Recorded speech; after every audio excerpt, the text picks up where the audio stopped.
La Cité européenne des scénaristes présente Titane. Là, vraiment, le défi, il était dingue, quoi. Là, la fille, c'était dingo à trouver. Puisque tout ce départ où elle est ultra sexy, ensuite, il faut qu'on puisse croire que c'est un jeune homme de 17 ans. Là, après, t'es obsessionnel, hein. Je veux te dire, tu sors dans la rue, t'es wouh. Là, j'ai jamais fait des gay pride comme j'ai fait, là. Hein. le casting et le scénario.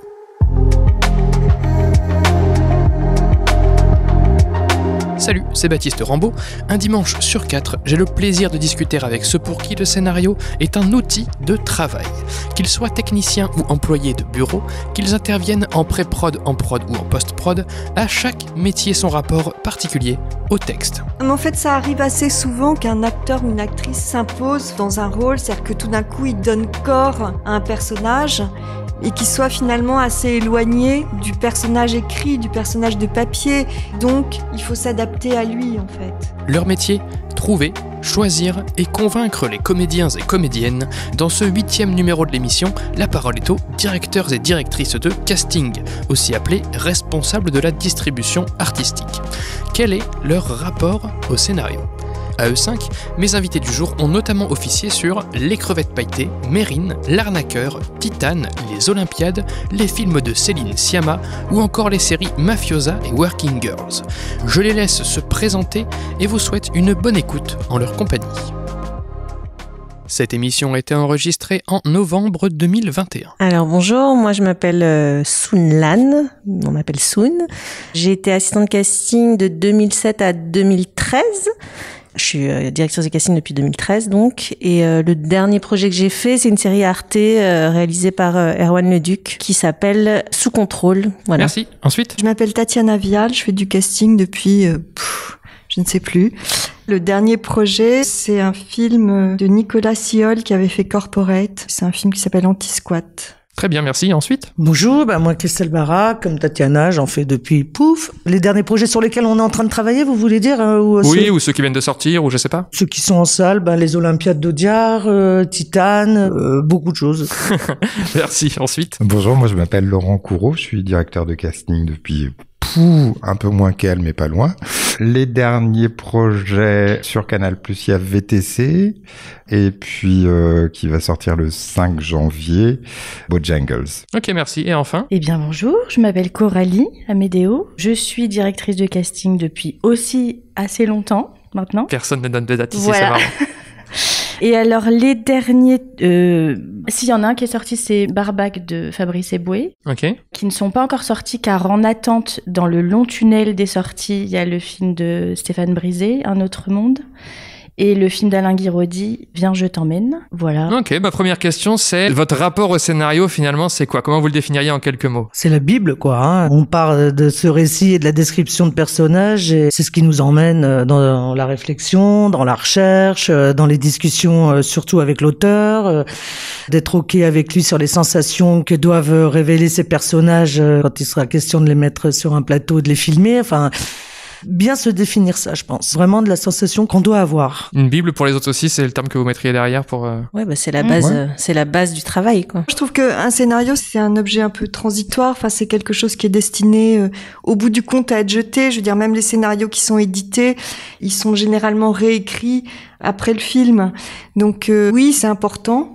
Mais après, je pense que souvent, il faut aussi savoir s'en dégager parce que parfois, il y a des descriptions de personnages, par exemple, qui sont très différentes de ce qu'il y aura au final dans le film. Ok, ouais, c'est central, mais pas forcément une Bible pour autant, du coup, ça peut... Bible, ça me semble un peu... Ouais, Bible, oui, effectivement, bouge, c'est un peu fort. Base de travail. Ouais, c'est une base, Et du coup, à partir de cette base, les premières questions que vous posez quand vous avez le scénario entre les mains, en tant que dire de cast pour votre métier, c'est quoi ? Alors, moi, j'ai un défaut terrible, c'est que la première étape, c'est les coquilles. Je suis une espèce de psychorigide des coquilles.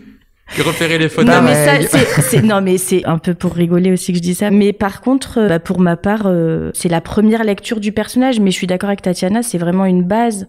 Et c'est pas du tout figé, quoi. La première lecture, pour moi, c'est général. Je fais pas forcément de dépouillement et tout ça. Et la deuxième, je fais un dépouillement. Ouais, c'est une histoire qu'on nous raconte. Comment on nous emmène dans cette histoire? Est-ce que ça nous émoustille?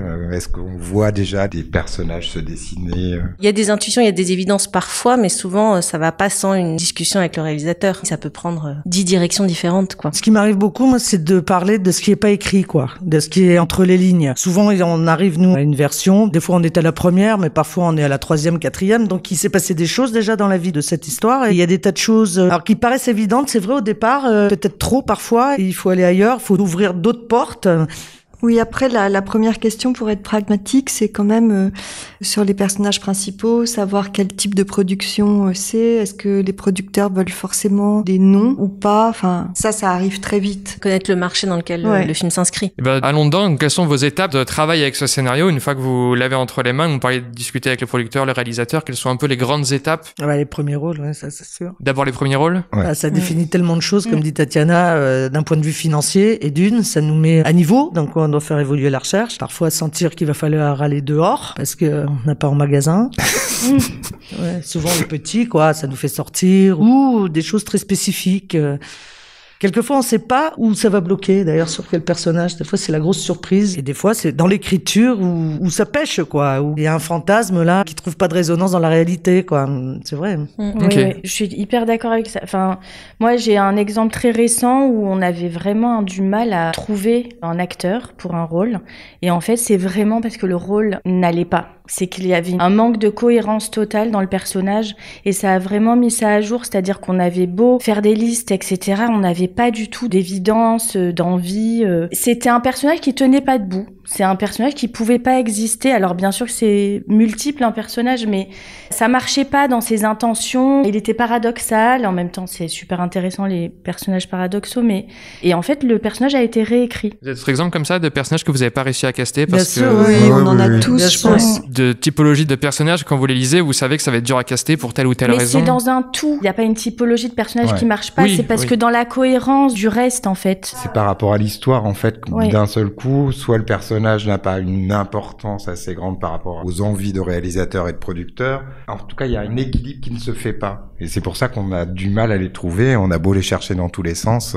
Après, moi, je pense aussi que souvent, les scénaristes, un scénario, c'est destiné à être lu par des tas de gens. Donc, il faut un peu leur donner de quoi imaginer. Donc, il y a des descriptions de personnages, par exemple, qui nous orientent dans de mauvais chemins. Et on se rend compte après que la description physique qui est faite ne colle pas, par exemple, avec le caractère du personnage. Par exemple, il y avait un personnage qui était une jeune fille noire, très extravertie, qui prenait vraiment son destin en main. Et elle était décrite dans le scénario comme une fille très jolie, très... Et en fait, le caractère du personnage était tellement fort que ça marchait jamais. La question du coup, c'est qu'est-ce qui est le plus important chez le personnage, et c'est ça que vous allez chercher plutôt que... c'est l'essence, en fait. Nous, par exemple, jamais sur physique. Sur les Olympiades, ça a été extraordinaire de ce point de vue-là quand il s'agissait de la recherche de cette jeune chinoise. Elle était décrite au scénario. Très rapidement, je me suis dit, c'est introuvable en France. Il s'est inspiré d'une bande dessinée américaine, Jacques. Et cette jeune fille était décrite comme une punkette. Elle avait un espèce de caractère complètement insolent, très extraverti, très tout ça. Bon, là, il y avait un personnage décrit comme ça dans la BD de Thémines, mais après, une fois que nous sommes dans cette réalité, qu'on fait un film en France, que nous sommes à Paris, que bon, voilà, quelques jours avant de tourner, puisque nous travaillions avec cette jeune fille et que il y avait quelque chose qui n'était pas atteignable là de ce personnage, il a changé quelques détails qui ont fait que on courait plus après ça, qu'il valait mieux s'adapter à elle et avancer comme ça. Souvent, c'est pas des discussions à un moment T, c'est un cheminement, quoi. C'est des discussions sur le long cours. Mais en fait, ça arrive assez souvent qu'un acteur ou une actrice s'impose dans un rôle, c'est-à-dire que tout d'un coup, il donne corps à un personnage et qu'il soit finalement assez éloigné du personnage écrit, du personnage de papier. Donc, il faut s'adapter à lui, en fait. Okay. Ça ouvre des portes, quoi. J'ai un exemple où sur un film, on cherchait le rôle d'un ministre qui faisait figure de Pygmalion avec une jeune femme.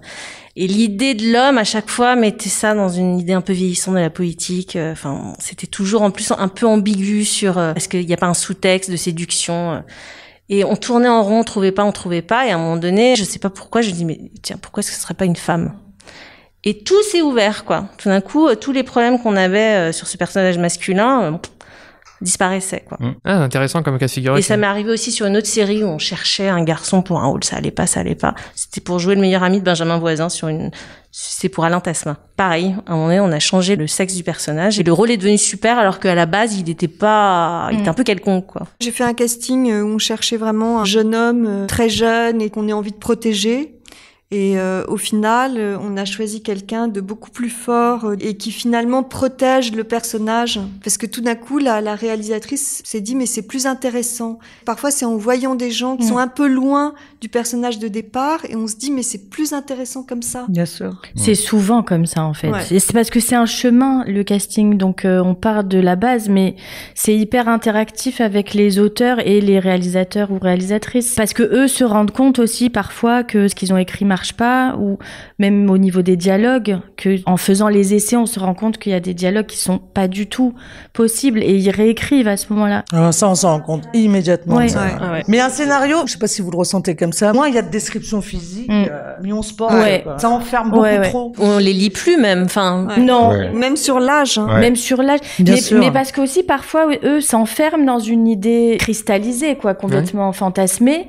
Et ils se rendent compte que, de toute façon, il faudra faire le deuil de ça parce que c'est quand même rarissime que ce soit exactement... Le caractère, le physique, tout qui voilà, s'aligne. il y a des épiphanies comme ça où ça peut arriver, où on se dit, bon, bah là, c'est carrément un miracle, quoi, mais c'est très rare. Hein. Puis il y a le désir de l'acteur. Il y a des acteurs, d'un seul coup, ils arrivent et ils s'emparent de la chose. C'est de s'en emparer, ouais, quoi. tout à fait. Là, moi, je suis sur un casting, le premier rôle, là, c'est 6 ans, quoi. 5 ans et demi, 6 ans. Bah là, j'ai une petite fille, elle s'empare de la chose, elle veut le faire. Ça aide en tout cas un réalisateur à la décision. Il y a quelque chose qui se partage à ce moment-là. Ouais. Sur le scénario, qu'est-ce qui vous plaît chez un personnage en général? Qu'est-ce qui vous intéresse, vous, en tant que directeur et directrice de casting? Dès qu'on sort d'une ambiance et qu'on va dans une autre, quoi. C'est le chemin du Oui, personnage c'est ça aussi. ce que j'allais dire. C'est l'évolution, c'est son arc. Oui. Ouais, sa complexité aussi, Oui. peut-être. J'ai l'impression qu'à chaque personnage, on a un plaisir différent. Si, admettons, on prend une comédienne sur un film et puis 3 films après, on pense à cette même comédienne pour un autre personnage, on aura un plaisir différent de travailler avec elle. En plus, sur la recherche d'un personnage, après, il y a les rôles principaux et les rôles secondaires, mais il y a toute une logistique de pensée qui se met en route. Si, par exemple, il y a de la nudité, quelle comédienne ou quel comédien accepterait. Il y a pas mal aussi de contraintes selon les personnages et du coup... Tant qu'on est sur les contraintes, tu parles de la nudité. Quelles sont vos contraintes? Parce que quand on écrit un scénario, on n'y pense pas forcément. Quelles sont les nombreuses contraintes de dire de cast vis-à-vis de votre métier? Les rôles où il faut des très bons acteurs d'un certain âge, mais où il n'y a pas beaucoup de séquences. Ouais. Les scènes de violence peuvent être un problème. Parce que savoir jouer la violence sans dépasser les bornes, enfin moi je trouve que c'est toujours quelque chose qui est compliqué à mettre casting. en place. Ouais. Les personnages existants aussi, ça peut faire peur aussi. C'est une contrainte parfois parce que les gens veulent pas trop s'y frotter.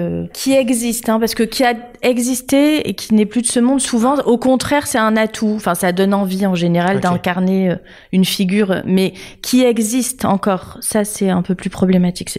Oh, mais en général, un scénario, ils sont un peu malins, c'est pas si frontal, on change les noms. Ouais, mais parfois si tu les reconnais c'est bien. copier-coller quand même. Mais en ce moment, moi, je suis sur un fait divers sordide.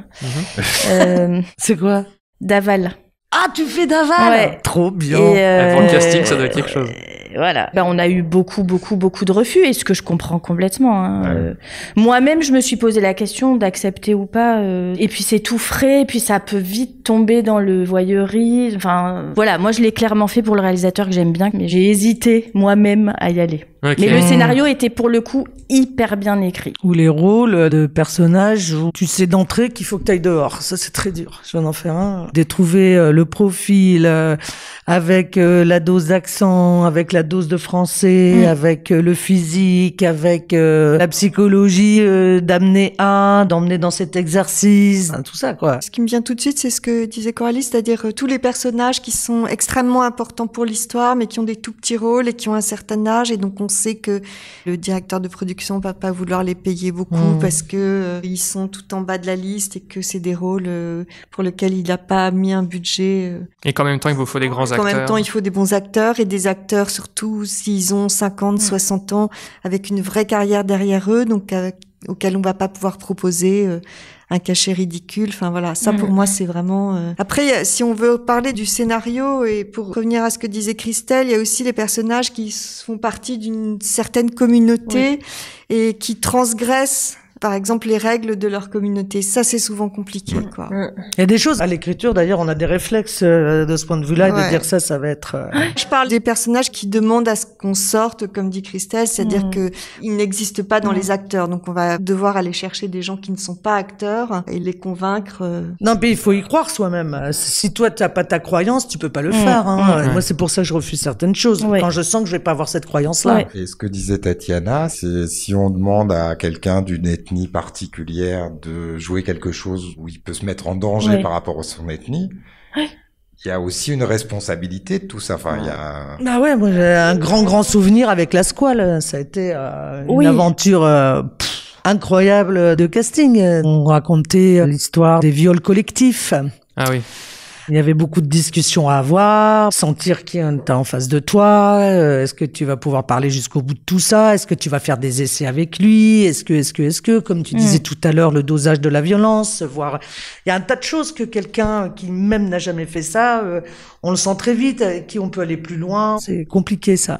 Okay. Oui, sur la religion aussi, il y a beaucoup de... Mais oui, et t'as raison, c'est aussi une responsabilité, parce que nous, on peut aller chercher, on peut pousser... Mais il faut voir ce qui se passe après aussi. Et oui, de s'en occuper et pendant, et après. Et parfois même, moi, il m'est arrivé de faire changer l'écriture d'un personnage sur ce qu'il avait à faire, parce que j'ai clairement dit ça sera pas... Évidemment, on peut passer des mois à chercher quelqu'un qui va accepter, mais c'était pas éthiquement bien, je trouvais. C'est un personnage d'une grand-mère algérienne qui doit se frotter, de faire des choses physiques, de séduction et très charnelles.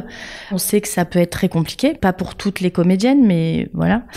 Et le réalisateur n'en démordait pas et il disait mais moi je veux ce plan. Et il avait raison, c'est hyper important dans la trame du personnage, mais c'était pas essentiel en fait. Et il pouvait suggérer quelque chose sans rentrer dans un truc trop montré, qui était même beaucoup plus subtil. On a travaillé sur ce truc-là et il a compris à la fin que oui, ce serait peut-être même plus intéressant que dans la démonstration de la chose, voilà. Est-ce que vous définissez très vite le fait d'aller voir tel acteur connu, plutôt faire une audition ou plutôt aller dehors, comme tu dis, aller chercher d'autres acteurs? Le budget du film définit, enfin, il y a l'histoire, parce qu'à un moment donné, si le rôle principal c'est une fille de 14 ans, bon, on n'a pas le choix. Mais si on lit et qu'on voit que c'est un film de moyens, on n'a pas trop le choix que d'aller voir des rôles principaux bankable, quoi. Quand tu fais Tomboy, t'es tranquille, quoi. Très tranquille, tu fais ce que tu veux. Même qui tu veux. C'est vrai.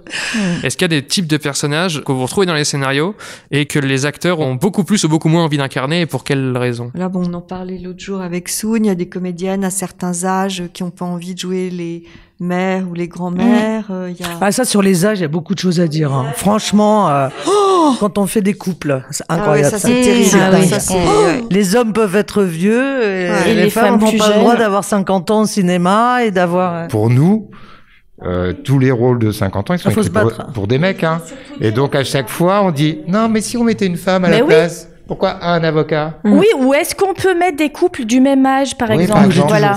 Est-ce que vous vous battez pour cette place des rôles de femmes de plus de 50 ans Même sur les femmes en général, je pense. Oui, sur les femmes en général. Hein. Tous les rôles fonctions, souvent, c'est pas des métiers de service à la personne.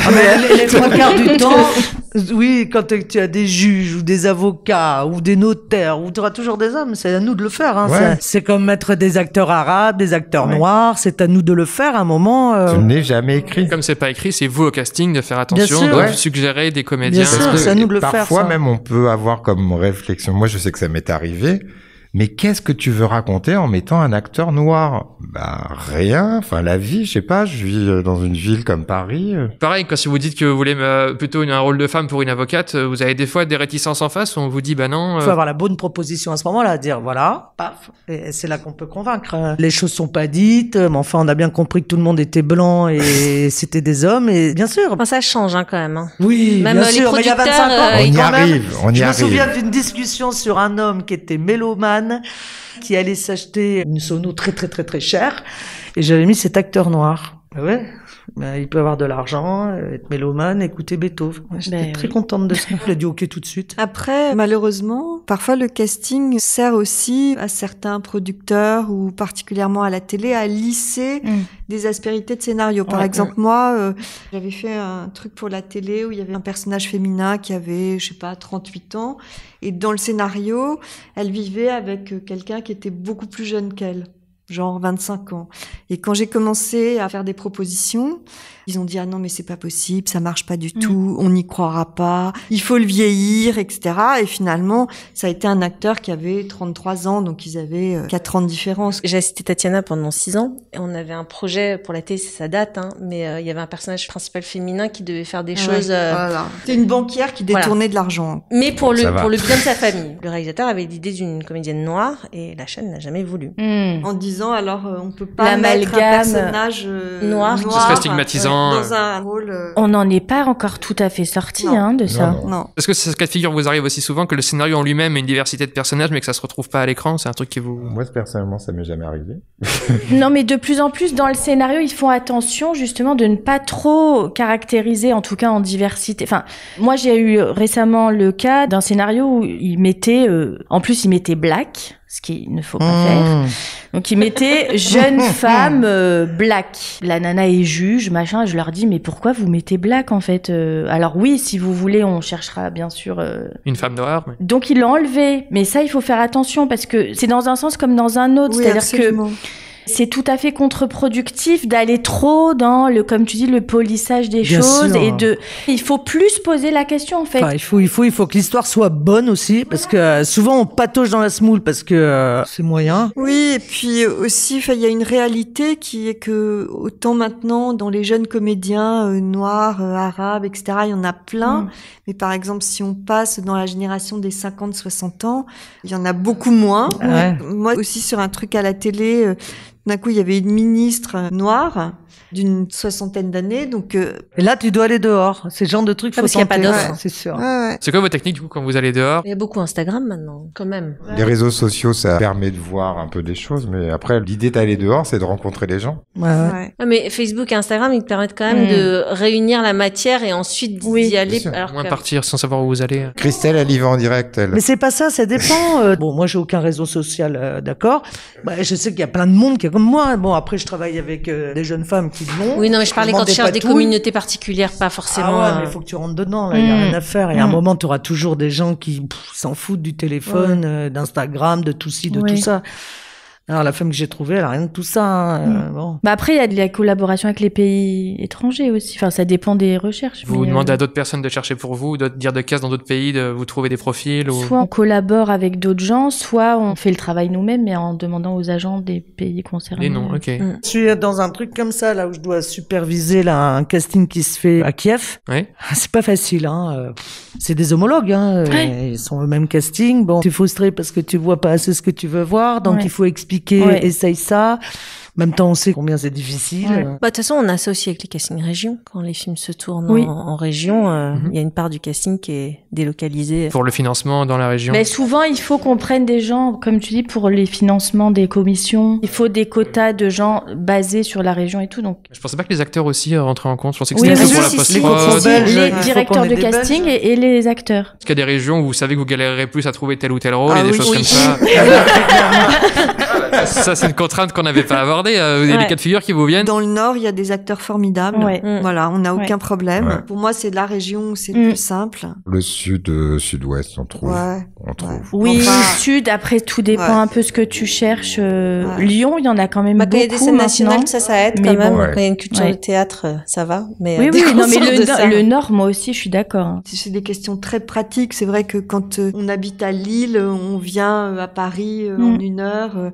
Vouloir faire une carrière d'acteur et habiter, je sais pas, à Clermont-Ferrand, par exemple, c'est plus compliqué quand même. Je pense qu'il y a des régions où les gens, quand ils veulent devenir comédiens, ils se déplacent, ils montent à Paris, comme on dit. Est-ce que dans les scénarios que vous lisez, il y a des rôles de personnages que vous trouvez soit trop peu répandus? Les rôles un peu la femme d'eux, par exemple. Ouais. Enfin, Quand on étudie un peu les scénarios, on se rend compte qu'en fait, des rôles de femmes très intéressants, eh ben, il y en a pas tant que ça. Elles sont un peu bimbo jusqu'à 30 ans, et puis après mère de famille, elles disparaissent passe à 50, elle revient en grand-mère. Je sais pas si c'est aussi les contraintes économiques de manière générale sur les rôles secondaires. J'ai l'impression que voilà, il y a les personnages principaux et derrière il y a plus ces grands rôles. C'est un peu bâclé, tu veux dire, à l'écriture? Bah, c'est ceux qu'on sacrifie en premier, quoi, dans les diverses réécritures du scénario. Est-ce qu'il vous arrive de chercher un acteur alors que le scénario n'est pas encore terminé? N'est pas encore écrit. Pas encore écrit, ouais. Et vous partez en recherche d'acteurs alors qu'il n'y a pas le scénario? Ça peut arriver. Oui, c'est pas monnaie courante, mais ça arrive, ouais. Ça arrive, ouais. Quand on connaît bien un auteur et qu'on perçoit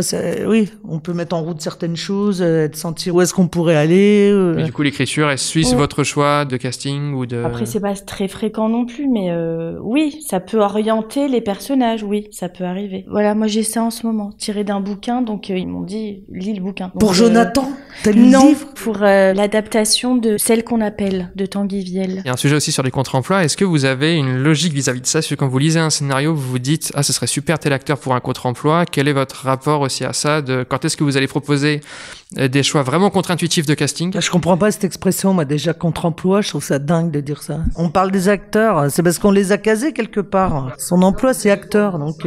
Moi, je me pose assez peu la question, et plus que contre-emploi, je mettrais contre-proposition, mais parce que c'est vraiment, en fait, dans notre recherche du personnage idéal, de se dire, tiens, on n'a pas pensé à un tel ou à une telle. Est-ce que c'est pas une bonne idée? Je sais pas, moi je me pose pas la question, mais je pense qu'en fait j'ai un peu tendance à mettre des contre-emplois partout. C'est ça. C'est-à-dire que je trouve ça plus intéressant de toute façon d'aller chercher des acteurs qui a priori sont pas... Par exemple, moi j'ai eu sur un film à distribuer un personnage qui était le propriétaire d'un appartement qui devait foutre dehors quelqu'un qui payait pas son loyer. Et je trouvais ça plus intéressant de prendre quelqu'un d'extrêmement sympathique. Il n'était pas décrit comme tel dans le scénario? Non, il n'était pas décrit du tout, en fait. C'était plus sa fonction, quoi. Tout d'un coup, c'est quelqu'un Elle avait Nils Arestrup, elle a dit non, je ne prends pas Nils. Je vais prendre un type vraiment adorable. Non, mais c'est vrai. Mais c'est ça, c'est ce qu'on dit, c'est les nuances, en fait, qui sont intéressantes, quoi. Mais oui, de faire confiance au jeu de l'acteur. Il y a des acteurs, des actrices qui maîtrisent tellement bien tout ça. Après, ça, c'est un endroit de cinéma. Parce que je pense que dès qu'on rentre dans des productions plus cadrées, télé, série, TF1, des choses comme ça, je pense que c'est plus difficile de sortir du premier degré de lecture, quoi. Même les acteurs qui m'ont dit que quand ils font un projet TF1 ou France 2 un peu cadré, même dans les propositions de jeu, on leur demande de revenir de cadrer vraiment au texte, toujours collé au texte. Que c'est super, mais qu'en fait c'est trop décalé. Parce qu'après c'est au niveau du jeu aussi, c'est-à-dire qu'un acteur peut jouer une scène à contre. Et ça c'est lui qui le choisira, c'est pas vous effectivement. Oui, mais en fait dès le casting c'est des questions qu'on se pose, mais c'est intuitif. Et puis parfois de penser à un acteur et de se dire il y a aussi ce truc, on va pas le remettre en face de machin, on va pas le remettre en face d'un tel, donc il faut renouveler les couples, les familles. Et d'autres choses comme ça sur lesquelles vous devez parler de fait qu'il s'était enfermé des fois dans un rôle, c'est-à-dire que ça va être encore tel rôle pour telle personne. Est-ce que c'est pas trop évident d'aller chercher tel acteur? Ça c'est un des trucs que peuvent refuser les acteurs. On en parlait tout à l'heure. C'est juste de dire non, je viens de faire un film où j'avais un rôle qui était quasi similaire. Voilà, j'ai envie de faire autre chose. Mais souvent c'est les pères de et les mères de. Exactement. Oui, voilà. Et souvent c'est des personnages qui n'ont pas de prénom. Ouais. Au scénario. Oh, ça c'est affreux. Ouais, ça, pensez à mettre des prénoms. La mère de... affreux. Quand il y a pas de flic prénom. 1, flic 2, flic 3, c'est des choses que vous... Bon, ça, si t'as 50 flics dans la rue, on n'est pas idiot, d'accord, mais bon, il y a des personnages où t'as mal au cœur. Il y a des personnages où quand nous on envoie le scénario ou la scène pour les essais, tu vois qu'il n'y a pas de nom. Moi j'ai fait mettre des prénoms comme ça pour justement où il fallait des bons comédiens qui avaient 3 scènes. Je dis, mais là, on envoie, déjà, on enlève l'âge et puis tu mets un prénom, quoi. Ça arrive assez souvent, qu'on enlève aussi des descriptions physiques ou des... oui. La petite un peu grosse. Voilà. On évite. Quand il y a bedonnant, physique ingrat, enfin, ça arrive, hein. Je veux dire, physique ingrat. On se met quand même des bâtons dans les roues. Moi, je prenais un marqueur et j'effaçais toutes ces choses-là. J'effaçais. Puis quand on me disait, je dis, oui, c'est des mots... Pour moi, ça me paraît plus intéressant de recevoir une bible du scénariste en disant, voilà, nous on l'a imaginé comme ci, comme ci, comme ci, comme ça, ce qui est très bien. Vous avez votre imaginaire qui est super. et de nous laisser un scénario un peu vierge. Ouais. Ça nous met un lien avec vous et en même temps, ça libère une place dans le scénario. Oui, mais en même temps, le scénario, on n'en est pas les principaux destinataires, en fait. C'est vrai, quand on voit un scénario pour du financement ou quoi, si t'as aucune description, bien sûr. C'est pas possible, en fait. Moi, pour les essais, je change beaucoup de choses. Oui, voilà, mais c'est pour ça. Souvent, c'est nous qui le faisons. On demande l'autorisation, plus ou moins, mais on se permet de changer même de remanier des scènes et tout ça. Hein. Ou d'enlever les didascalies. Voilà. Pour les acteurs, c'est l'enfer. Sinon, on a 50 fois le même essai, quoi. Exactement, c'est dingue. La même musique qui sort. Parce que ça oriente le jeu. Faut tout enlever. Ça donne aucune liberté aux acteurs. En fait, c'est fait pour que l'équipe se projette, mais les acteurs, il faut pas que ça les bloque. Mais en fait, un scénario, c'est un outil de travail qui est finalement très différent pour chacun va y voir sa partie, donc c'est presque un outil différent pour chaque poste en fait, pour chaque corps de métier. Mais ce qui est intéressant, c'est qu'il y a pas beaucoup de corps de métier qui le font réécrire pour eux-mêmes. C'est vrai que ça, c'est un cas particulier de votre... Non, c'est un cas particulier parce qu'on doit l'envoyer à des acteurs, mais je pense qu'en fait... par exemple, je sais pas, quand un repéreur, c'est pareil, des décors sont décrits, mais c'est évidemment pas exactement les décors qu'il va trouver. Donc, s'il y a un appartement très moche, machin et tout, je pense qu'il enlève, s'il donne le scénario à la personne qui va louer son appartement. Un appart qui pue. Tu disais tout à l'heure, Laurent, que ce qui serait intéressant serait d'avoir la fiche personnage d'un côté et rien de décrit dans le scénario. Je trouve ça assez marrant comme conception. C'est vrai que j'avais jamais pensé à ça. Et est-ce que vous avez en tête d'autres choses que les scénaristes pourraient faire pour vous faciliter la vie? De pas faire de fautes d'orthographe. Non mais j'en reviens à ça. Mais ça paraît débile de dire ça et je l'ai dit en blague tout à l'heure. Mais... Toi, t'as un toc avec ça là. Non mais moi ça me fait chier d'envoyer un scénar à un acteur. C'est ça en fait, c'est par rapport à l'envoi à l'acteur. T'as 12 fautes dans la page quoi. Enfin, mais là. Moi j'en ai jamais eu des comme ça. Je peux t'assurer que moi oui. Mais avec qui tu bosses là? Ouais, c'est ça. Je ne donnerai pas de nom. Mais non. Et heureusement, c'est pas tout le temps. Là où je te rejoins, c'est il y a les fautes d'une part et il y a parfois les remoutures. On est à une V X, on va dire, ou B pour qu'elle soit pas trop loin du début de l'alphabet, et que tu te rends compte qu'il y a un copier-coller qui te fait. On l'a déjà eu celui-là. Ah oui, ben voilà, ce genre de truc, ça peut ça reste des coquilles du coup, ouais. Ça reste des bonnes coquillettes là. Ouais. C'est juste que t'as un outil justement qui soit sérieux. Enfin, en tout cas, ce qui est important, c'est d'être embarqué par une histoire, de rentrer dans une ambiance. C'est ça que je te disais tout à l'heure. En fait, c'est ça qui est formidable aussi avec tout ça, c'est tu passes d'un scénario à l'autre, d'une histoire à une autre, et tu changes d'ambiance, tu changes de... Et en quoi le fait de changer de scénario, ça vous change aussi votre méthode de travail? Si tu vas dehors. Et puis il y a tout un temps de réflexion avec le réalisateur. Il y a tout ce moment qui est vachement important. Il faut l'entendre raconter les choses qui ne sont pas écrites. D'où vient cette histoire et c'est vraiment de s'imprégner des sensations dans l'écrit, et ce que lui peut t'en dire ou elle. Ouais, c'est indissociable. Et c'est là que tu t'en empares des choses. Il faut vraiment s'en emparer. Chacun se fait son histoire. Et d'un seul coup, on va tous se retrouver. On navigue tous dans le même sujet. D'ailleurs, c'est une phrase qui sort souvent quand on travaille tous ensemble. C'est des fois de se rendre compte de se dire, merde, on fait pas le même film, là. Est-ce que dans les projets, c'est souvent que vous collaborez avec les autres chefs de poste sur comment chacun voit le scénario, que vous si t'es au plateau. Passez du temps Si t'es pas au plateau, tu le fais nous, pas. On arrive un peu avant tout le monde. Hein. Parfois, il arrive une lecture avec tous les postes, mais enfin, c'est rare, quoi. Parce on a que fini notre envie. travail en général à ce moment-là. En fait, ça dépend des projets, films, en fait, ça dépend des projets. Ça dépend si on prépare le film au même endroit, parce que bon, des fois, il arrive que le bureau de prépa soit au même endroit pour tout le monde, donc on se voit. Voilà, mais des fois, on n'a pas de bureau. C'est juste pour savoir si vous préfériez plus de communication et de travail avec l'ensemble. Par exemple, est-ce que vous bossez avec des scénaristes? Nous, on bosse souvent avec des scénaristes quand ils sont les réalisateurs. Ouais. Non, sur les séries, là sur la série Arte que j'ai faite, là le scénariste il était coproducteur, donc il était aussi décisionnaire que le réalisateur avec les deux producteurs plus la chaîne, donc j'avais 5 interlocuteurs.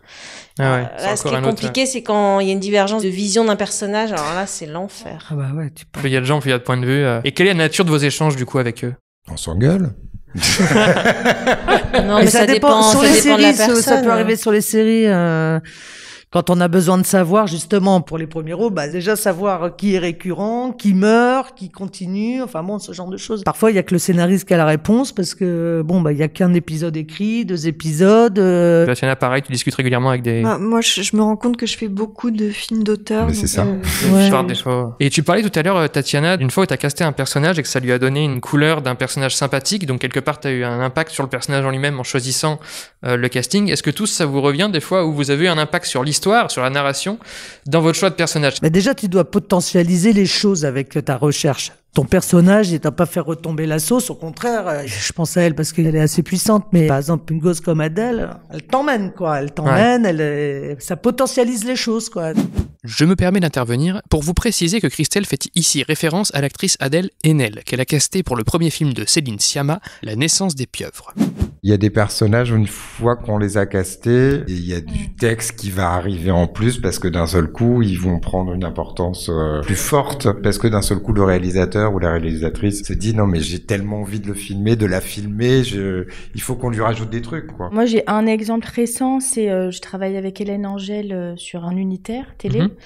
L'écriture du scénario, c'est que des personnages hyper clichés. Le méchant, c'était le gros méchant, très friqué et tout ça.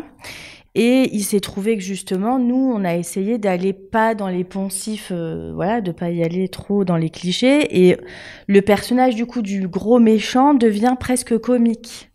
Et du coup, c'est Nicolas Marié qui le fait, avec toute sa part de... Voilà, il peut être plein de choses, mais il amène toujours un peu de comédie et d'humour dans ses personnages. Et c'est pas du tout le personnage tel qu'il était écrit.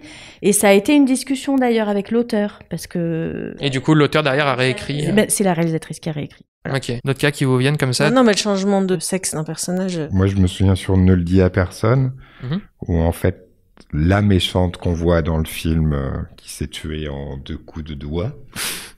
en fait, était écrit à l'américaine à la base pour un mec qui faisait 1m95, 150 kilos et qui était asiatique. Et qui, en fait, était collé au personnage américain du livre.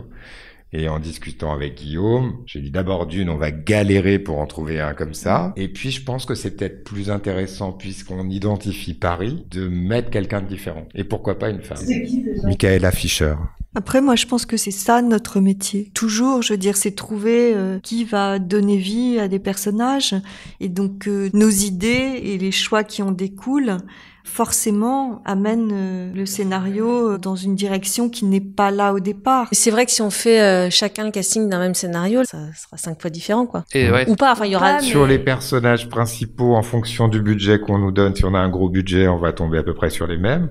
Et tout le reste, on va chacun amener une empreinte. Et cette empreinte, elle est notre relation au scénario, notre relation au réalisateur. Et votre marge de manœuvre là-dedans, elle est... Ça dépend des réalisateurs, des producteurs. Et puis, on a peut-être tous claqué la porte au moins une fois, ou l'inverse, sur des projets quand ça coince. Je sais pas. Ouais, moi, j'ai la sensation qu'on a un peu plus de liberté au cinéma. Mais... Oui, carrément. Oui. Qu'est-ce que votre travail sur le scénario vous a appris du scénario en lui-même? Parce que comme vous en lisez tout le temps, j'imagine qu'à force, c'est des choses que vous voyez, que vous repérez. Tu te rends très vite compte de ce qui va sauter, je trouve. Quand il y a des débuts très longs, des débuts très longs, on fait ok, bon, ça... Ouais. Mais parfois, tu te rends compte de ce qui va sauter au montage et t'es obligé de proposer à des acteurs des rôles dont tu sais qu'ils vont... Ça vous arrive? Ah bah oui. Moi, j'ai de plus en plus de mal avec tout ce qui est trop explicatif. Enfin, dans les dialogues. Et souvent, c'est des scènes en casting qui sont insupportables. C'est dur à... Très subtil. Pourquoi je suis obligé de dire ce que je suis en train de faire? Ça, c'est un truc de base. Mais souvent, par exemple, là, pour le coup, un scénariste, moi, est venu aux essais un jour. Et tout ce qu'on lui disait qui marchait pas bien, où il résistait un peu, parce que forcément, un auteur, ça a envie de croire en ce qu'il écrit, sinon... Et il l'a vu, et il y avait plus de discussion, en fait. Et il a vu que ça coinçait. Et... Vous pensez qu'il faudrait un peu plus ramener les scénaristes aux lectures et aux essais pour qu'ils puissent se rendre compte de comment leur texte sonne ou qu'ils apprennent à lire. Quand ils ont envie, pourquoi ne pas les accueillir? Je crois qu'il faut qu'ils fassent plus de lecture. C'est un truc où on se dit, mais personne se l'est jamais mis en bouche, ce texte. Sûr, tout à fait. Les lectures, c'est hyper important. On se rend compte très vite. Et nous, une fois qu'on a les textes, on fait... Mais les lectures, c'est une fois que les comédiens sont arrivés, non? Mais il faudrait faire une lecture à voix haute de votre scénario. Bien sûr. Est-ce que vous le faites quand vous recevez, quand vous êtes à l'interface entre le scénario et la à voix haute, vous faites une lecture à voix haute? Première lecture, je la fais toujours tout haut, toute seule. Tu entends des choses. Ou avec l'assistant avec qui tu bosses. Si t'as le moindre doute, tu prends ton smartphone et tu enregistres la phrase et tu la rejoues. Et tu te rends compte tout de suite si ça marche ou pas. Et comment vous choisissez, pour les essais, on parlait des essais à l'instant, comment vous choisissez sur quel extrait vous allez faire bosser tel acteur? Est-ce que c'est vous allez prendre les moments forts du personnage pour voir s'ils peuvent les sortir? Est-ce que vous allez peut-être sur des trucs d'introduction, plus de caractérisation de personnage? Comment vous choisissez? Des fois, juste le début, c'est bien. Ça peut être aussi de l'impro, ça peut être plein de choses. Moi, je prends jamais des scènes du scénario. Oui, voilà. C'est ce que j'allais dire, c'est rare. Enfin, c'est rarement. Souvent, c'est pas les scènes du scénario. Je parle pas en télé. Non, mais même au cinéma, il y en a qui ont besoin de voir. Oui. En fait, je trouve ça très dommage de prendre des scènes du scénario parce que ça les abîme, ouais. C'est-à-dire que ça les use, ouais. Ça les use. En fait, soit le réalisateur, la réalisatrice, il a vu la scène, je sais pas, trop de fois. Ça m'est arrivé plusieurs fois de voir des acteurs formidables aux essais sur une scène et puis dans le film, elle est moins bien. Parce que c'est fait, je sais pas, c'est... Il y a plus la fraîcheur, il y a plus... Le cinéma, c'est quand même un truc de l'instant, quoi. Du coup, tu les fais travailler sur quoi Souvent en impro, moi. Oui, on tourne autour de l'idée du personnage. Ou alors je donne d'autres scènes, carrément d'autres scènes. Parce que du coup, il faut les acteurs qui sont calés impro, alors que des fois, c'est pas un texte qui appelle à l'improvisation. Non, mais souvent, je donne d'autres scènes où je donne une impro et qui est vraiment proche d'une scène du film et puis une scène d'un autre film ou une scène écrite pour les essais. Ouais. Ou... Ah, ok. Des chutes. Des chutes, ouais, des chutes. Des trucs qui ne seront pas dedans. Ouais. Oui, des scènes coupées, enfin... Avec les petits, par exemple, les petits, ça t'apprend beaucoup de choses. Parce que tu es obligé de te prendre la tête avec un petit. Donc, de pas mécaniser un petit. Parce que les petits, ils apprennent très, très vite. Ouais. Ils sont en pleine forme, ils apprennent tous les jours, ils fument pas, ils picolent pas, ils dorment bien. Non, mais les petits, moi, je leur fais confiance. 100% les petits. Non, mais c'est vrai. C'est comment tu vas pas abîmer. Parce que là, après, le raisonnement, foutu, quoi. Et donc, jamais leur donner la scène. Jamais. Sinon, ils la travaillent trop. Ah bah c'est foutu. Ah bah là c'est ils vont foutu. voir des mots écrits avec des points, des virgules, c'est foutu. Il fige une mélodie. Le gamin va faire ce qu'on attend de lui, c'est logique, c'est normal, il y a l'école, il le fait. Donc, pourquoi ce serait pas la même chose avec quelqu'un de 25 ans, 30 ans, 40 ans, bien entendu. Donc bien sûr qu'il faudra passer un moment avec l'objet, d'avoir la globalité de l'histoire, d'accord. Mais nous, c'est à ça qu'on se prend la tête tout le temps.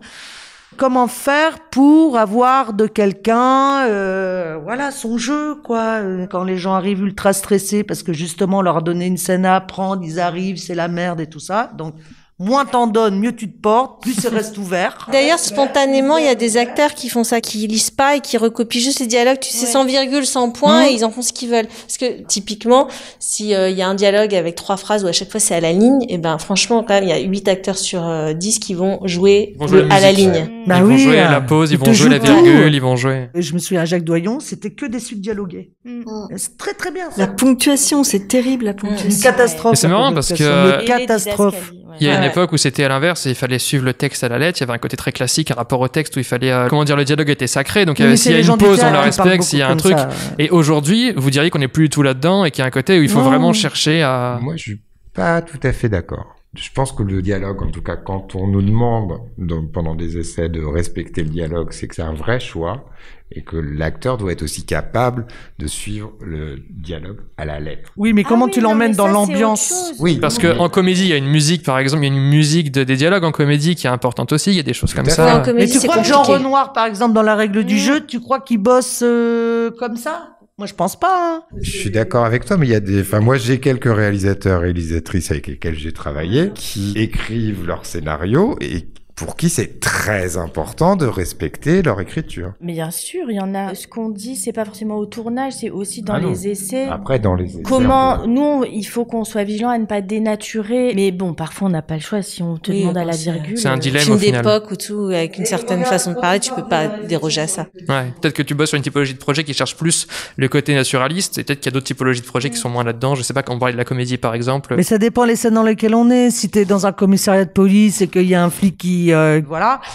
Bon, t'as vu, là, t'as du tac au tac, t'as du dialogue comme ça. C'est toujours pareil, on va te dire ça dépend toutes les 5 minutes. Forcément, ça dépend toujours de quelque chose. Et puis ça dépend des acteurs aussi. Ouais. Les acteurs, ils ont des façons très différentes de travailler. Ça dépend. C'est comme t'as des acteurs qui sont nuls en essai, qui vont rien te donner, mais rien. Nous, on connaît ça. On sait reconnaître quelqu'un qui travaille. Alors voilà, d'accord, il va se mettre en travail, il va pas te filer là, ça, comme ça. Et tu sauras te projeter et tu te diras, on l'aura plus tard. Et il est capable, mais bien sûr, tu le connais, tu sais. Après, on n'est pas non plus obligé de faire des essais, hein. Voilà. Oui. Ça peut être des rencontres. Ça, c'est bien, ça, les rencontres.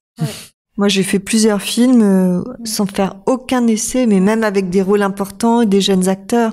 Et c'est intéressant aussi, parce qu'en fait, je pense que les essais, c'est pour rassurer, hein, mais en fait, quand tu rencontres quelqu'un, tu passes une demi-heure avec lui, tu regardes comment il parle, comment il bouge. Je pense que si t'es réalisateur ou réalisatrice, tu sais ce que t'as envie de filmer, pourquoi, enfin, voilà. Donc après, les essais, c'est pour se rassurer, mais Pour vous, c'est plus une formalité, une façon de se rassurer. C'est pas quelque chose qui vous plaît le plus dans votre travail, par exemple, cette partie essai ou... Moi, ça me plaît bien parce que j'adore faire de la direction d'acteur, donc c'est un truc sur lequel c'est très plaisant, mais c'est vrai qu'il y a un moment donné où, oui, en même temps, si on voit des gens en essai, c'est qu'on pense qu'ils peuvent correspondre, quoi. Après, parfois, tu fais de la direction d'acteur et puis sur le plateau, ils sont pas dirigés. Ils sont pas dirigés.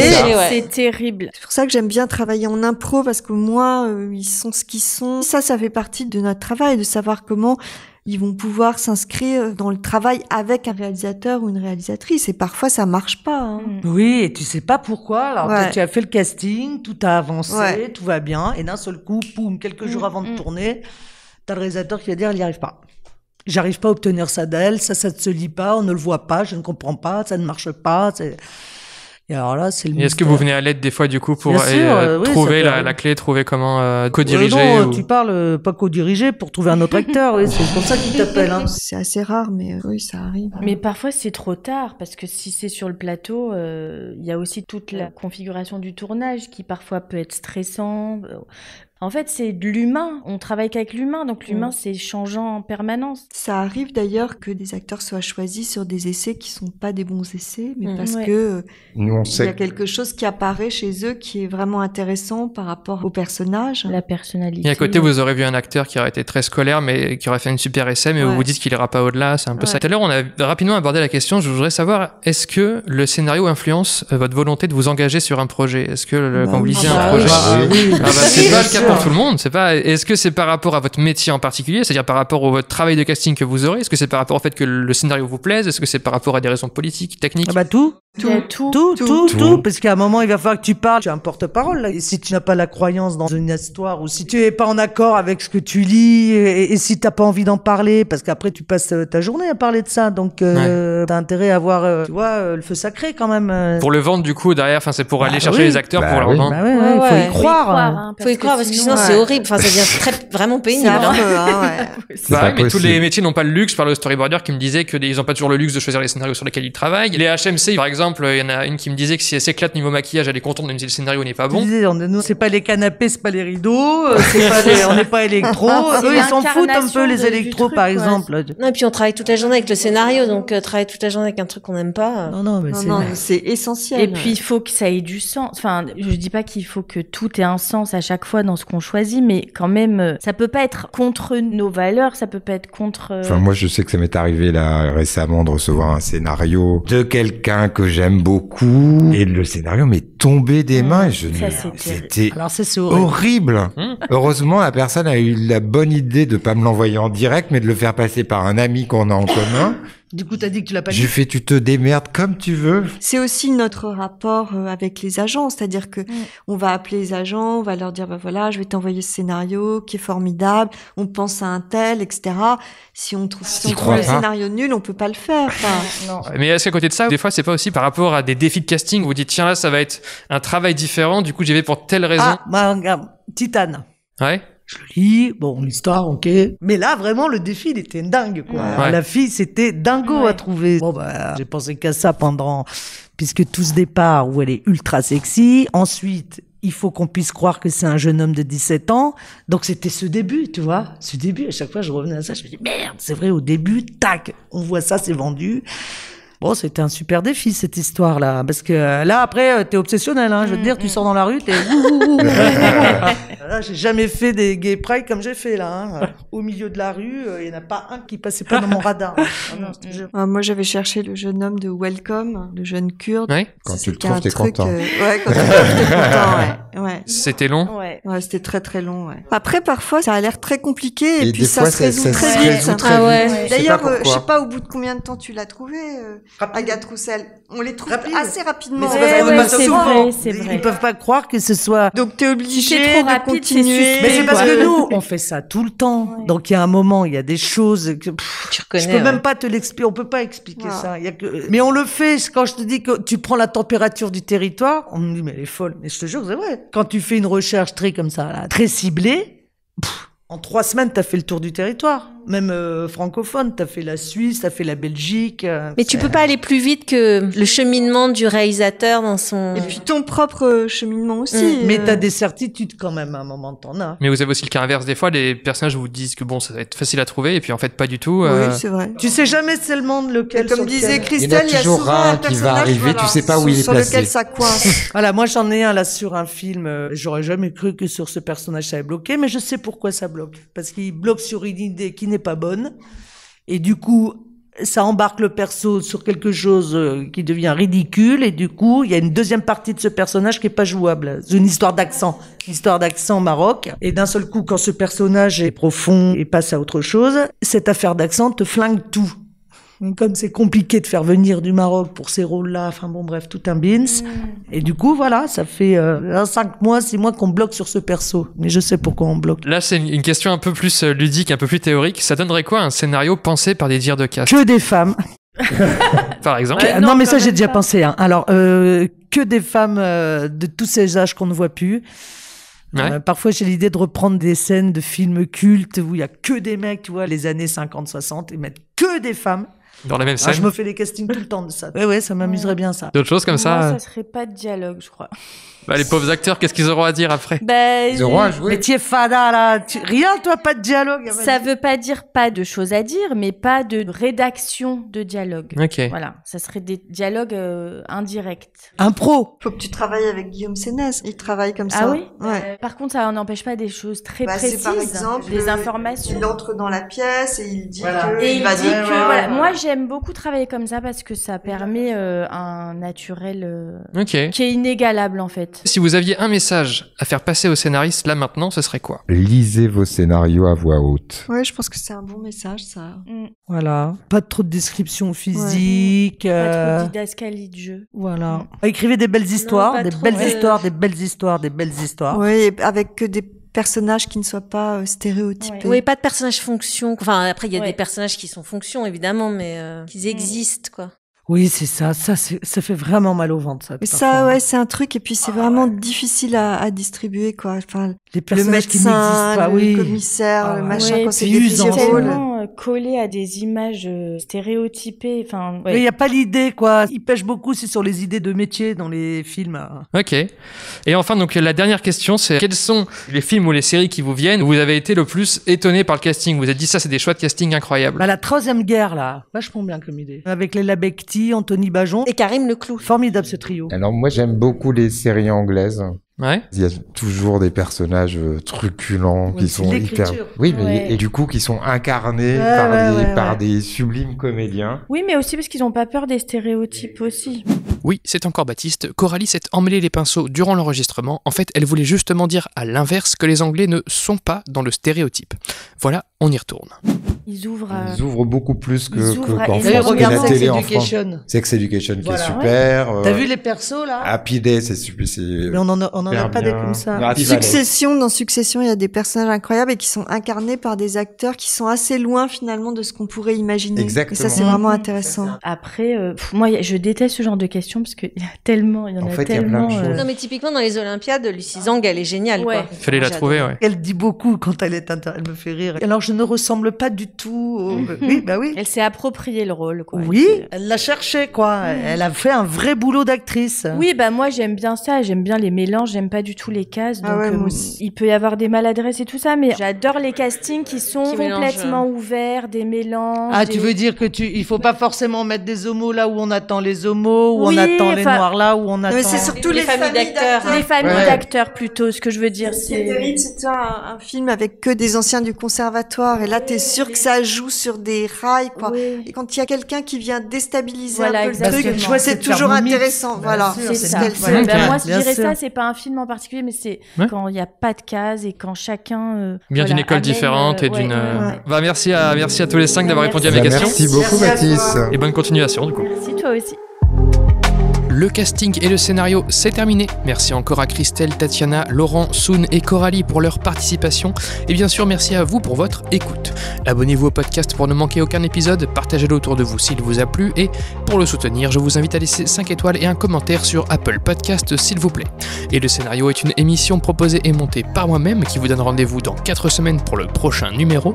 D'ici là, n'oublions pas, le scénario n'est pas une œuvre d'art, mais une invitation à collaborer sur une œuvre d'art. Paul Schrader. À bientôt.